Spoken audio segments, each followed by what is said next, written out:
states with probability 1.0, where ultimately is infinite number of steps. Okay.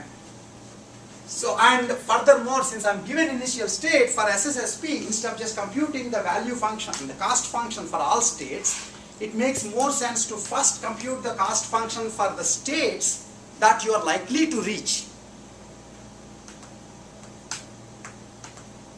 And then if you have more time, talk about the states that are off the beaten track. So in fact, and this is the last thing I'll tell you today, if for example I had the 0.9, 0.1 kind of actions, then I could have assumed that all actions are deterministic. And what they will really do is they'll make the 0.9 transition happen. Then if I'm in state S0, I can just find a line plan to get to the goal state, because it's a deterministic actions now. Now, this way I will know at least what to do if things go exactly according to my plan. What to do when I'm in the airport, what to do when I'm in the taxi stand, etc. Now I'm ready with my action. If you ask what are you going to do now, I'll know, okay, I'm going to take a taxi because that's my first action. If you give me a little more time, then I will start thinking which of the states of the main line are likely. And for each of those, I throw them in and then compute the policy again, optimal policy again for those two. Okay? And if I have even more time, I'll compute from these states, what are the other states I can get to. Throw them in, do computing policy.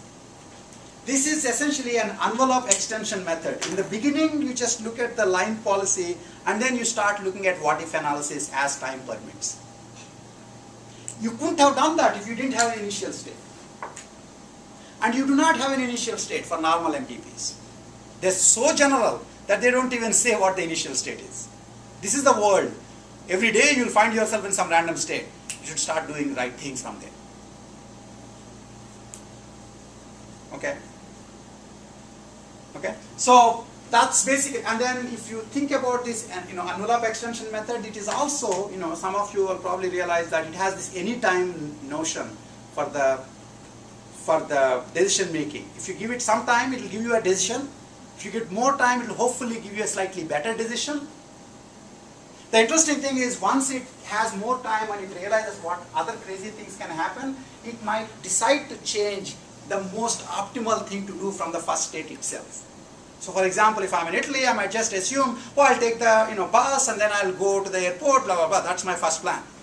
Then I given more time, then I realize, hey, it's Italy. Let me open the car, the paper, and there's a very high probability that all the buses are on strike anyway.